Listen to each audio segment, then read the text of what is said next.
reka tubasuhuze kandi tubifurize gukomeza kugubwa neza cyane bakunzi ba La Grace Africa, twizera ko aho muri hose mumeze neza cyane, umunsi wanyu wagenze neza, ibintu ari amahoro, ibintu byose ari salama, twizera ko mumeze neza muri rusange.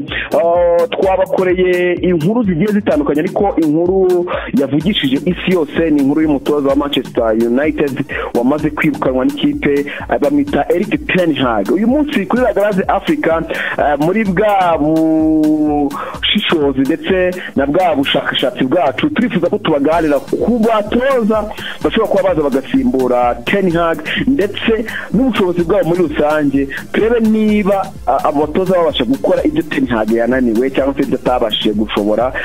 Ibyo byose turaje tubiganiraho mu busesenguzi bwinshi cyane. Icyo nababwira ni ugukomeza kumva ndetse no gukurikira La Grace Africa, mukanda like, subscribe ndetse n'ibindi byose bituma dukomeza kubaka umuryango mugari wa La Grace Africa. Muri kumwe na Nitanga Desire, ariko ntago ndi njyenyine, ahubwo ndi kumwe na mugenzi wanjye. Reka tumuhe ikaze na kazi 07 niyo muri kumwe mugiye kugarukana ku batoza bahabwa amahirwe yo kuvanwamo umutoza ugiye gukomeza ugiye gukorera mu ngata Erik ten Hag wamaze kwirukana kwerekwa umuryango.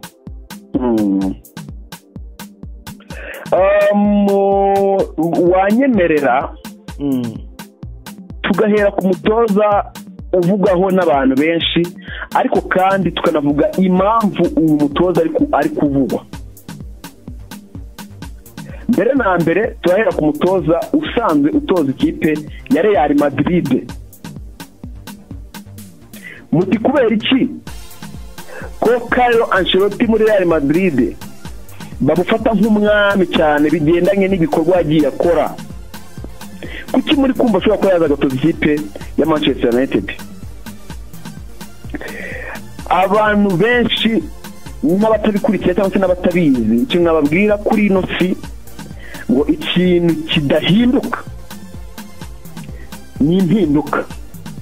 Nicyo kintu gihoraho, kandi impinduka nicyo kintu gishobora kuba cyatuma ibintu bigenda neza muri rusange. Ntabwo Carlo Ancelotti hari yari yahahoze, hari abandi, n'ibyo yakoze ni byiza, ariko hari n'abandi bashobora kuba baza gukora ibintu binarenze n'ibyo yakoze. Rero Carlo Ancelotti mu by'ukuri umwuka ku bafana ba Real Madrid nubwo bamufata nk'umurigene, nk'umuntu wagiye akora ibintu bya hatari, ariko navuga ngo ntabwo ari mwiza bitewe na resultat amaze iminsi ahereza ikipe ya Real Madrid, kandi nta bibazo bindi afitanye n'ikipe, ahubwo uko kwitwara nabi no kuba ikipe iri gutsinda ariko ukabona ntabwo bimerita, ntabwo ari ikipe ibigaragaza, biri mu bintu biri gutuma Carlo Ancelotti yajya gutoza Manchester United. Muti kubera iki rero?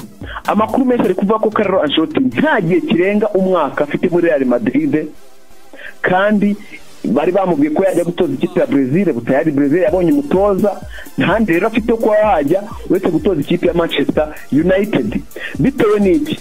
Abantu bavuga ko Carlo Ancelotti yaba ari amahitamo meza ya Manchester United ko yamuzana, bitewe n'uko mu makipe yagiye atoza ni umutoza uzi gufata ikipe iri down, iri hasi, byanze akayivana ku murongo runaka, akaba yayizamura, akaba yakora ibikomeye cyane abantu batatekerezaga muri rusange.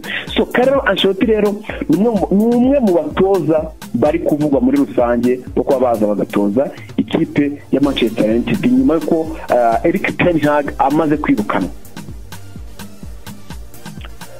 Sinzi niba hari icyo wenda we wameshurira kuri Carlo Ancelotti, ariko ngiye ntekereza ko ino operation iramutse ibaye successful, mbere ko tujya kundi mutoza uri muravugwa, nkeka ko ari nko muri operation yafashe ikipe ya Manchester United ko yaba ikipe iri successful cyangwa se ikipe yatwara ibikombe muri rusange. Twabanza twabamarayo bose abavuga, noneho nyuma tukaza gukora comparison tuvuga uyu ni uhabwa amahirwe kandi watanga umusaruro ugaragara. Yego. Undi mutoza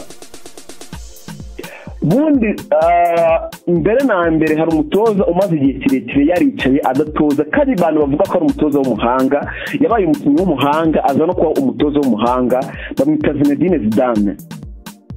Mu gihe cye cy'ubutoza yatoje ikipe ya Real Madrid itwara ibikombe 3 bya Champions League byikurikiranya. Yari umutoza w'umuhanga cyane, abantu bemeraga cyane. Rero Zidane nawe ni mu batoza bari kuvuga ko bashobora kuba bajya bagatoza ikipe ya Manchester United. Mbere na mbere muribaza muti kubera iki Zidane ariwe wajya gutoza ikipe ya Manchester United? Nuko icyambere nuko Zidane utuvugana nta kazi afite, ntago ari gutoza. Ikindi, Manchester United ikeneye umutoza ku buryo bwihuse, kuko Carlo Ancelotti bigomba ko nibura ko byategereza ko umwaka urangira. Rero kuba bajya kumuvana muri Real Madrid umwaka utararangira nibyo byari bikomeye cyane, kurenza kuba bafata umutoza wicaye udafite akazi, udafite ibintu arimo arakora ngo abe yazafate ikipe ayitoze muri rusange. So Zidane rero amakuru akavuga ko ari umwe mu batoza bari kumeshoningwa, bari kuvuga n'ibinyamakuru, bari kuvuga n'abantu benshi ko ashobora kuba yaza agafata ikipe ya Manchester United akayitoza, cyane ko nawe ari umutoza ufite uburambe ko yafashe ikipe akaba yayiyobora muri rusange akayigeza ku rwego runaka, ku rwego rukomeye muri rusange, akaba yasimbura cyane ntabwo bamaze kwirukanwa. Abo nibo batoza bari bumva araba Jurgen Klopp kugira ngo inkuru yatwaye ikoze kuri Graze Africa niba hari utarayikurikiye.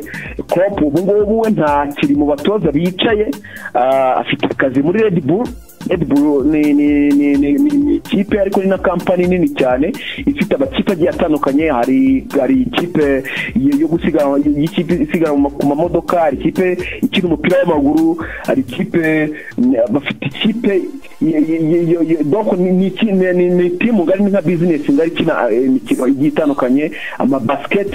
Red Bull ni ikipe ikomeye cyane. Ubu Jurgen Klopp we ntabwo wamumentioninga kubera ko uyifite akazi, niwe muyobozi ushinzwe ibyo bikorwa by'iyo kipe bya Red Bull. Urumva ni umwe mu batoza nawe bari bicaye batari bafite akazi, ariko ubu ngubu yabonye akazi. Ahubwo abatoza babiri aribo ushobora kuba baza bagatoza ikipe ya Manchester United. Ikindi kandi abo batoza babiri babisikana muti kubera iki? Amakuru akavuga ko igihe Carlo Ancelotti yavuye muri Real Madrid akajya muri Manchester United, ubwo tayari nta wundi mutoza uri kuvugwa uretse Zinedine Zidane kuba yagaruka muri Real Madrid akongera gukora ibitangaza yagiye akora muri rusange. Ikindi, ubwo Zidane namutegiye muri Manchester United bivuze ngo ya transfer yari gutuma Carlo Ancelotti ayiza bo nyine byabipfuye, ubwo akaguma muri Real Madrid bitewe n'ibyifuzo by'abayobozi cyangwa se bitewe n'izindi mpamvu runaka. Niyo muri kuvanga abatoza bombi bashobora kuba babisikana, umwe agakora ize undi agakora ize muri rusange. Mbese Man U ntabwo ishobora gushakira mu barigende bayo?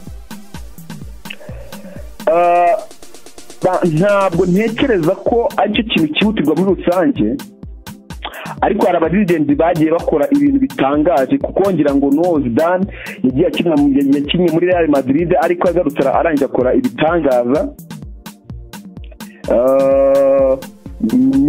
Ngira ngo uyu mutoza wa Arsenal ninde ko akahise anyuraho, nawe ni umukinnyi yabaye umukinnyi mwiza, arangije ageze no muri Arsenal yitwara neza tu. So rero hari abarigenti bashobora kuba bakora ibitangaza, bakaba bakora ibintu bikomeye muri rusange, ariko ubu ngubu umutoza Manchester United ikeneye ni umutoza wabasha kuba yakora ibi, wabasha kuba yazana impinduka mu ikipe batagendeye ku marangamutima. Mu gihe uramutse rero uri guhitamo muri abo babiri hagati ya Zinedine Zidane ndetse na Carlo Ancelotti, wahitamo wowe?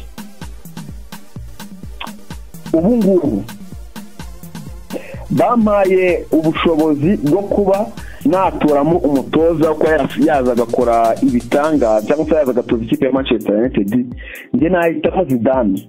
Muti kubera iki?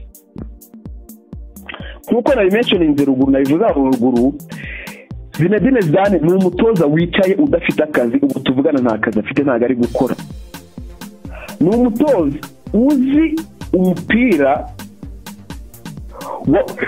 wawukinnye, watwaye ibikombe byinshi bigiye bitandukanye, wabaye umurigendi ku buryo nawe akumbuye kwicara guhagarara kuri touchline, akaba ari umutoza wahagararamo mu nshingano neza, akaba yakora ibintu bye muri rusange. Abantu bazi Zinedine Zidane ni umutoza uzi gukora cyane kuri pressure, ni umutoza uzi gukora cyane kuri pressure.